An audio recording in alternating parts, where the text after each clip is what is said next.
क्या बार है यौवन की, जैसे पानी में आग लग गई हो। भूल गए उस दिन की हार? नहीं भूला, इसीलिए तो यहाँ आया हूँ उस दिन का फैसला करने। तुम भी अकेली हो, मैं भी अकेला हूँ। आज पंजा लड़ा लो तो मजा आ जाए।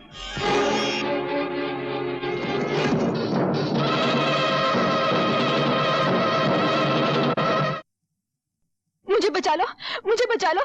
एक जानवर मेरे पीछे पड़ा है, वो मेरी इज्जत लूटना चाहता है। फिर आके खड़े हो गए मेरे और मेरे शिकार के बीच में।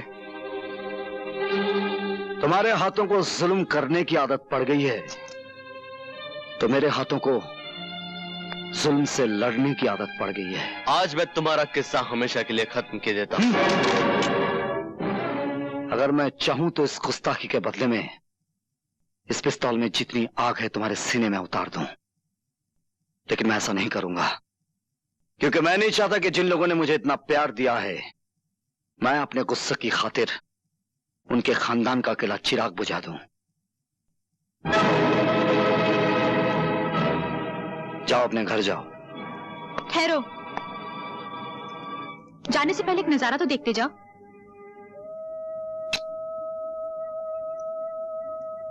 ये वो चीज है जिसके लिए तुम हमेशा तड़पोगे, लेकिन कभी पा नहीं सकोगे। मैं क्या कर सकता हूं ये तुम्हें मालूम नहीं, खाना बादोश।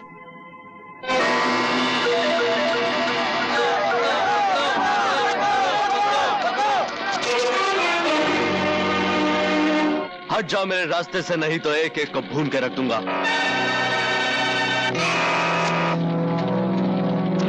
इसको रस्सी से बांध कर इसी की लगाई आग में डाल दो। सुनो मुझे।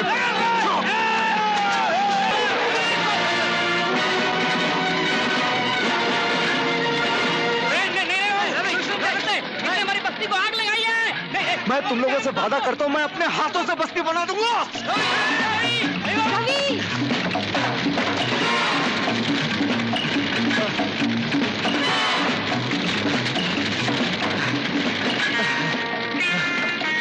जाओ, तुम निकल जाओ।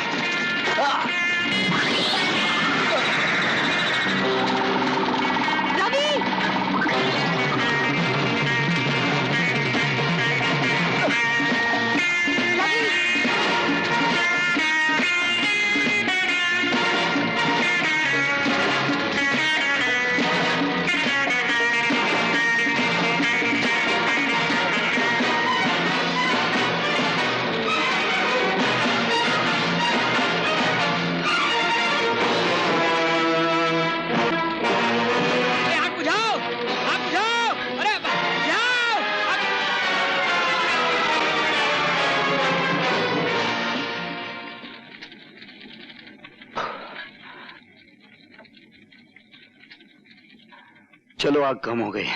अभी कहाँ कम हुई, अभी तो आग लगी है। क्या मतलब?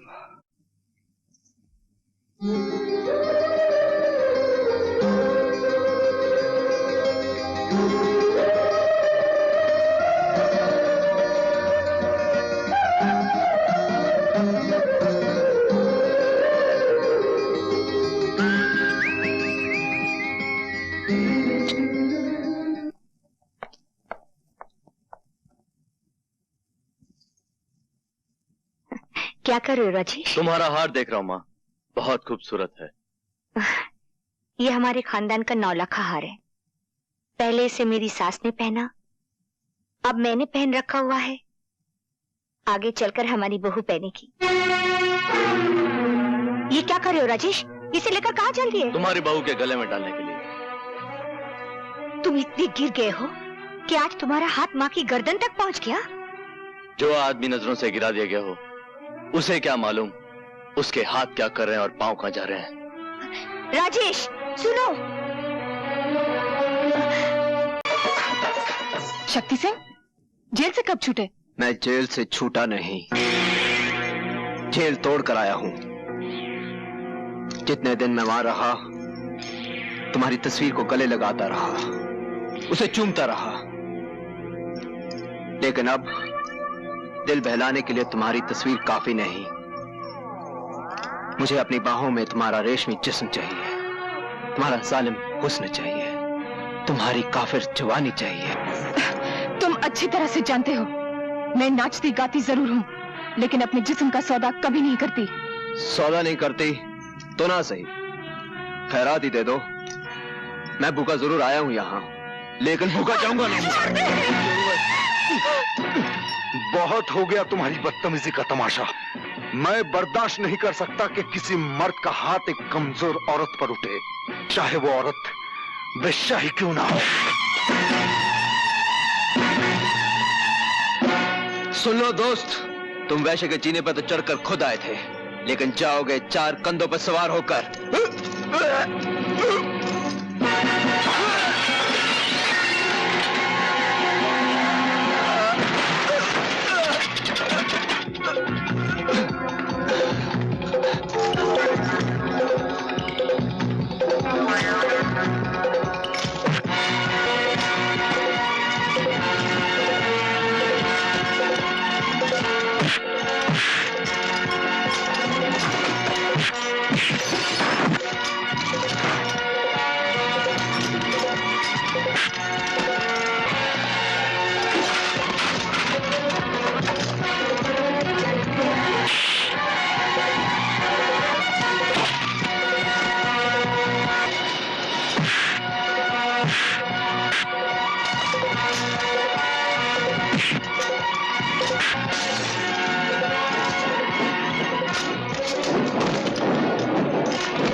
गाड़ी स्टार्ट करो, चलो।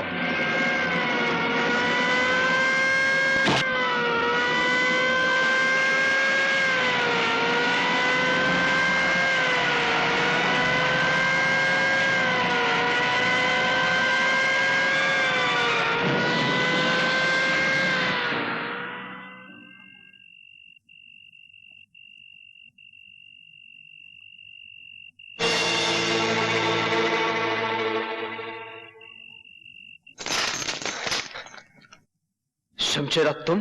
हाँ, उस दिन जेल में जो हमारा तुम्हारा मुकदमा शुरू हुआ था, मैं चाहता हूं कि आज उसका फैसला हो जाए। तुम्हारे सामने बंदूकें भी पड़ी हैं और तलवारें भी, जो चाहे हथियार उठा सकते हो। नहीं शमशेरा नहीं, तुमने अभी अभी मेरी जान बचाई है पुलिस से। मैं सब कुछ कर सकता हूं, तुम पर हाथ नहीं उठा सकता। हाथ उठा नहीं सकते, बढ़ा तो सकते हो। हमें तो तुम्हारी दुश्मनी भी अच्छी लगती थी और अब दोस्ती भी अच्छी लगती है। फिर एक बात बताओ दोस्त, मैं तो उस मोहल्ले में अपनी जान से मिलने गया था, तुम वहां क्या कर रहे थे? मैं अपने एक दुश्मन का पीछा कर रहा था जो उसी कोठे पर गया था। ओह, इससे तो यही जाहिर होता है कि हम दोनों का एक ही दुश्मन है। दुश्मन ने हमारी दोस्ती की जंजीर में एक कड़ी और जोड़ दी है। दुश्मनी वो आग है जिसमें दोस्ती का लोहा तपकर फौलाद बनता है। इसी बात पर एक बार फिर से मिलाओ हाथ।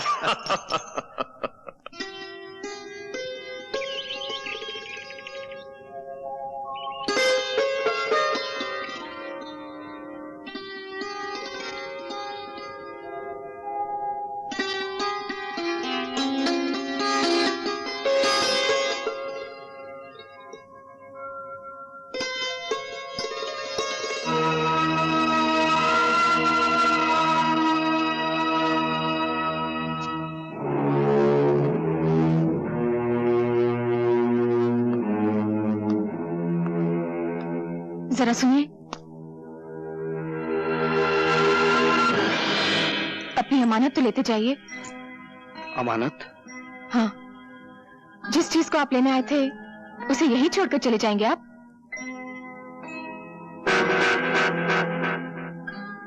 ये हार जो आप वापस कर रही हैं, इसकी कीमत जानती हैं आप? जानती हूँ, लेकिन इस हार की कीमत आपकी मुलाकात से बहुत कम है। कल रात जब मैंने आपको मुझ जैसी तवाइफ को बचाने के लिए लड़ते हुए देखा, तो पता चला कि शैतानों की दुनिया में आप जैसे इंसान भी बसते हैं।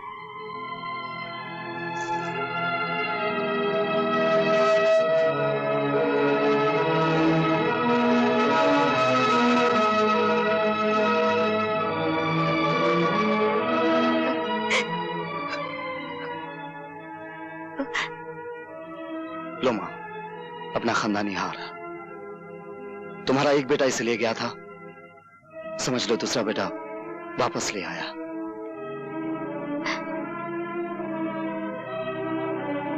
हार तो तुम ले आए हो, लेकिन इस खानदान की इज्जत कब वापस आएगी? मैंने सुना है मेरा राजेश पागल हो गया उस नाचने वाले के लिए। जिस तरह आज हाल ले आऊं मां, उसी तरह एक दिन राजेश भी आएगा। तुम्हारी आंखों से जो मोतियों की लड़ियां गिर रही हैं, उसके एक एक दाने पे मैं अपने खून की आखिरी बूंद तक कुर्बान कर सकता हूं।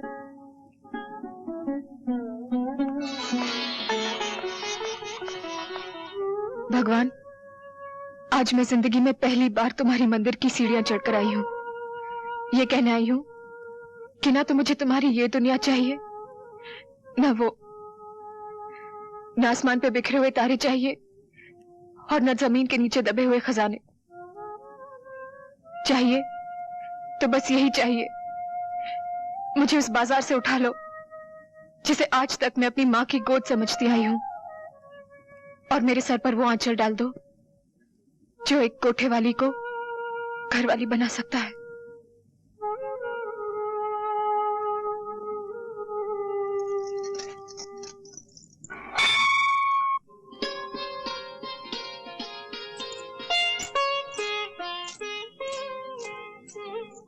आप?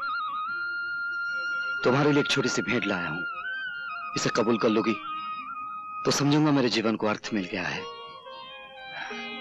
जीवन का अर्थ ही तो ढूंढने आई थी आज मैं मंदिर में। मुझे नहीं मालूम था कि देने वाले के हाथ इतने बड़े हैं कि भीख मांगने वालों की झोलियां छोटी पड़ जाती हैं। इसे घर जाकर खोलना। समझ लो मैं जो लाया हूं वो एक सपना है, पूर्णिमा की पिघलती हुई चांदनी का बना हुआ।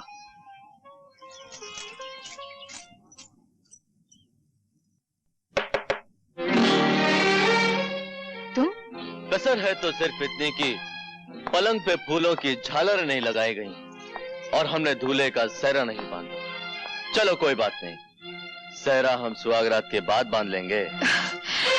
खबरदार जो मुझे हाथ लगाया। अब मैं बाजार में बैठी हुई एक तवाइफ नहीं हूं, एक शरीफ आदमी की अमानत हूं जो मुझसे ब्याह कर रहा है। अरे हम भी तो ब्याह ही कर रहे हैं तुमसे। लाओ एक चुटकी भर सिंदूर हम भी तुम्हारी मांग में भर दें। तुम समझते क्यों नहीं? मैं अब रवि की दुल्हन बनने वाली हूँ। रवि की? हाँ। अरे तुम तो सारे शहर की दुल्हन बनने वाली हो। किसी एक की बन भी जाओगी तो कितने दिन बनी रहोगी?